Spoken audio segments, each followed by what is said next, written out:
안녕하세요. 제가 오늘은 환자들을 보면서 가끔 일어나는 일 중에서 여러분들께도 말씀을 드리면 좋겠다고 생각하는 이슈에 대해서 한번 토론을 해보겠습니다. 그 중에서도 환자들의 나만의 경험 아니면은 특정한 어떤 분들이 자신의 경험상으로 이런 게 좋다 뭐 이런 것들을 토대로 한 치료법들이 문제점에 대해서 이야기를 해드리겠는데요. 그 중에서도 며칠 전에 오신 분 중에 배가 아플 때마다 항생제를 먹었는데 저한테 처음으로 오셔서 항생제를 처방해 달라고 하신 분에 대한 이야기입니다.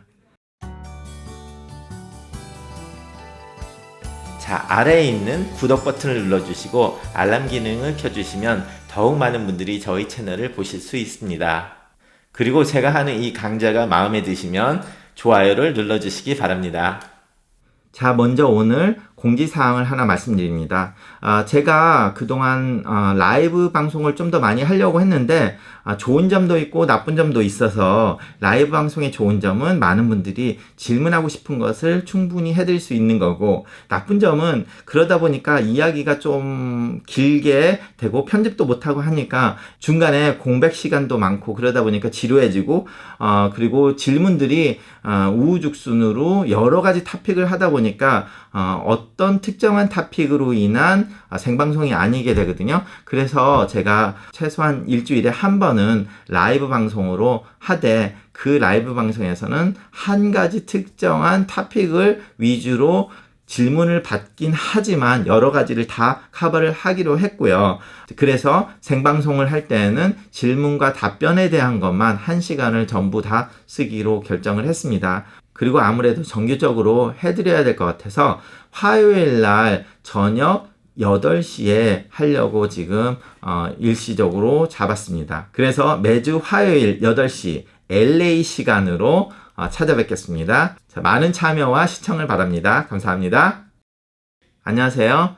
제가 한인타운에 와서 병원을 하면서 그 환자들에 대해서 잘못된 고정관념을 깨쳐주려고 이야기를 많이 하는 것 중에서 대표적인 것이 이제 항생제의 사용입니다. 자, 제가 예전에도 미국 의사학회지에서 항생제의 남용에 대해서 이야기를 한 것에 대해서도 2번이나 이야기를 한 적이 있었는데요. 한국에서도 1980년대, 90년대 항생제 남용에 대해서 굉장히 많은 이야기가 됐고, 요즘은 그렇게 항생제가 그래도 쓰이긴 쓰이지만 예전처럼 많이 남용이 되고 있지는 않습니다. 그런데 미국에서 있으시면서 한국에 80년대 이민을 오셔가지고 그 생각을 계속 하시고 마이신을 달라 하시는 분이 굉장히 많이 보게 되는데요. 며칠 전에 오신 분 중에서 자기가 배가 아플 때마다 마이신을 먹는데 그 마이신을 먹어서 배가 안 아팠기 때문에 자신이 오늘 배가 아픈데 달라고 하는 그 문제에 대해서 이야기를 해보고 싶습니다. 자, 그분이 예전에 배가 아플 때 어떤 의사분이 마이신을 줬대요. 그래가지고 배가 아픈 게 나은 거예요. 이틀 만에.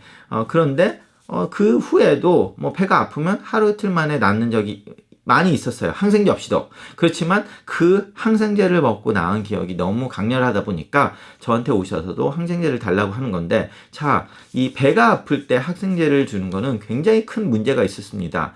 물론 배가 아파서 항생제를 줘야 되는 경우는 당연히 있습니다.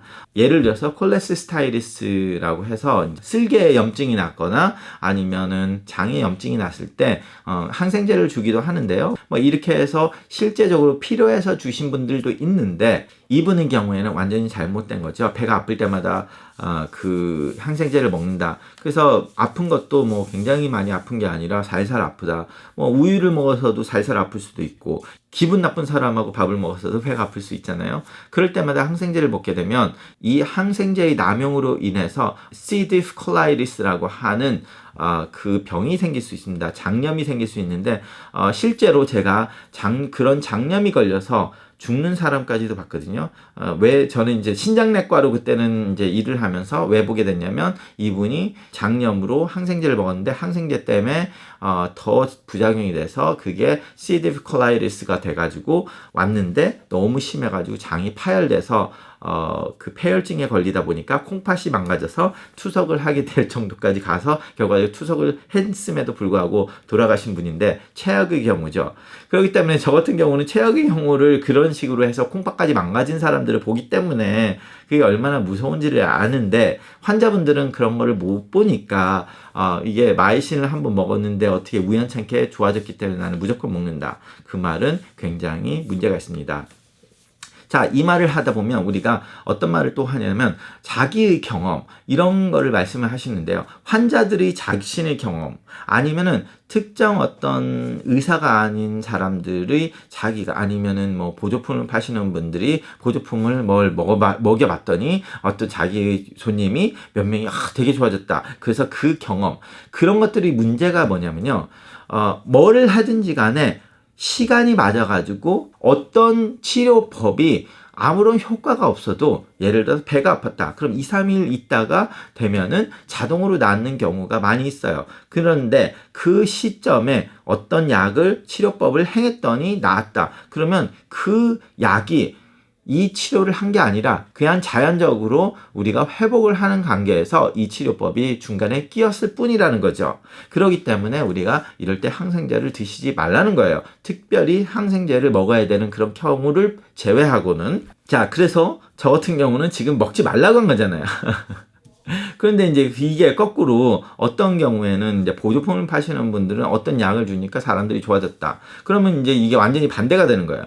이거를 예를 들어서 어떤 분들이 뭐 허리가 아팠는데 이걸 먹고 나았다. 그러면 허리 아픈 사람을 많이 주다 보면 아무런 효과가 없는 약을 줬어도 나을 수도 있고 굉장히 미세한 양의 효과가 있는 사람들 중에 아다리가 맞아가지고 딱 좋아지는 사람은 당연히 있어요. 그 효과 때문에. 근데 이 효과가 굉장히 미미하기 때문에 예를 들어서 1000명을 줬다 하면 1000명 중에 예를 들어서 이거를 1000명 중 먹은 사람 중에 100명이 일주일 있다가 이걸 먹고 나았다. 그랬는데 그러면 그래도 10분의 1 나왔으니까 좋은 거 아니냐 이렇게 말을 할 수 있지만 그러면 그거를 믿을 수가 없는 게 실제로 임상 실험을 할 때는 우리가 1000명을 그렇게 줘보고 1000명을 가짜 약을 줘본다고요. 그럼 가짜 약을 했는데 가짜 약을 먹은 1000명 중에 100명이 나왔다. 그러면 이 100명도 나왔고 이 100명도 나왔기 때문에 효과가 없다고 판명이 되는 거죠. 그렇지만 이걸 파는 사람은 그 100명이 기억이 남는 거예요. 그래서 확실하게 이게 든다. 다는 아니지만 든다. 이런 말을 하게 되는 거예요.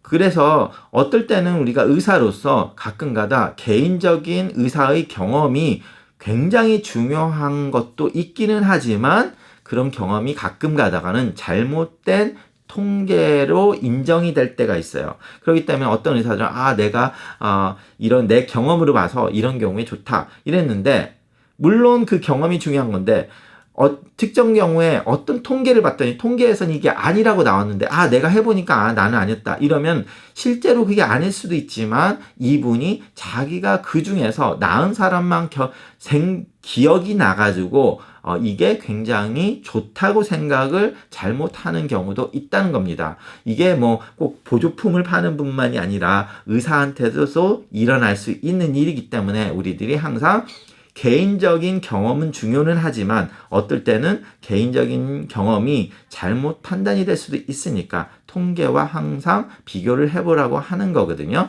하물며 이렇게 똑같은 병의 질병을 여러 명을 케어하는 의사들조차도 이런 잘못된 방법으로 아차하면 빠질 수 있는데 보통 환자분들은 자신이 어떤 걸 해서 한 번에 나았다고 해서 그걸 맹목적으로 믿으시는 경우는 굉장히 흔하게 발견이 된다는 거죠. 그래서 우리가 환자의 한 번의 경험, 두 번의 경험을 절대 믿기는 어렵다는 거예요. 그게 물론 어떤 약이 그게 정식적으로 우리가 인정된 걸로 경험해서 왔다면 당연히 맞는 건데 아닌 거를 효과를 봤다고 하면은 그게 길 수도 있지만 아닐 가능성이 훨씬 높다는 거죠. 근데 만약에 배가 아플 때 예를 들어서 뭐 요구르트를 먹었더니 자기가 배가 안 아프다. 근데 예를 들어서 요구르트가 아무런 효과가 없다고 인정이 됐다고 만약에 생각을 해보세요. 그렇지만 요구르트가 뭐 먹어서 나쁜 것도 아니니까 그럼 먹어보세요. 우리가 의사들이 이렇게 말을 할 수 있는데 만약에 그게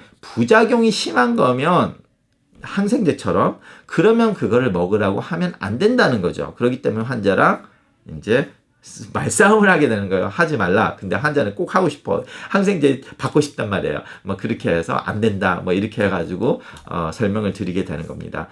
그런데 결과적으로 이런 경우에 제가 환자랑 말싸움을 하다가 져가지고 그러면 원하니까 드릴게요. 그러면 결과적으로 어떻게 된 겁니까? 의사가 진료와 처방을 했나요? 아니면 환자가 진료와 처방을 했나요?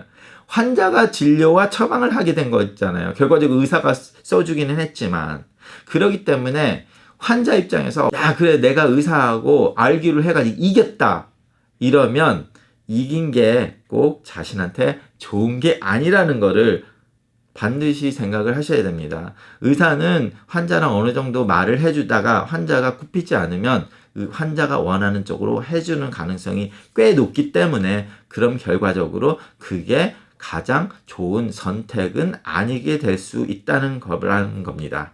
이거를 거꾸로 말하면 환자들은 자신이 역시 말을 확실하게 하니까 의사가 들어줬다고 말을 할 수도 있고 환자가 내가 더 똑똑하다고 말을 할 수도 있고 자신만만하게 생각을 할 수가 있지만 병원에 진료를 해서 누가 잘났냐 내가 의사보다 더 똑똑하냐라고 그거를 말싸움을 하러 온 게 아니잖아요. 자신의 건강에 대해서 가장 좋은 방법이 뭔가를 의사한테 물어보러 왔는데 그걸 자신이 고지고대로 뜯어 고쳐서 자기가 원하는 거를 받는다는 거는 꼭 좋은 방법은 아닐 수 있다는 거죠.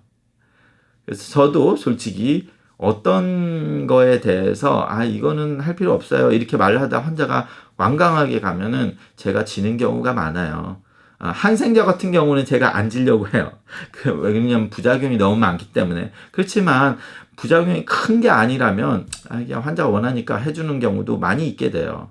자, 그래서 병원에서 제대로 된 치료를 받으시려면 의사와 싸울 게 아니라 이거는 어때요? 이렇게 물어보는 쪽으로 가고 의사가 이거는 이래서 아닌 것 같습니다 하면 거기서 알기를 하려고 하시면 안 돼요. 그래야 자신에게 가장 좋은 처방을 받을 수 있을 거라고 생각합니다. 감사합니다.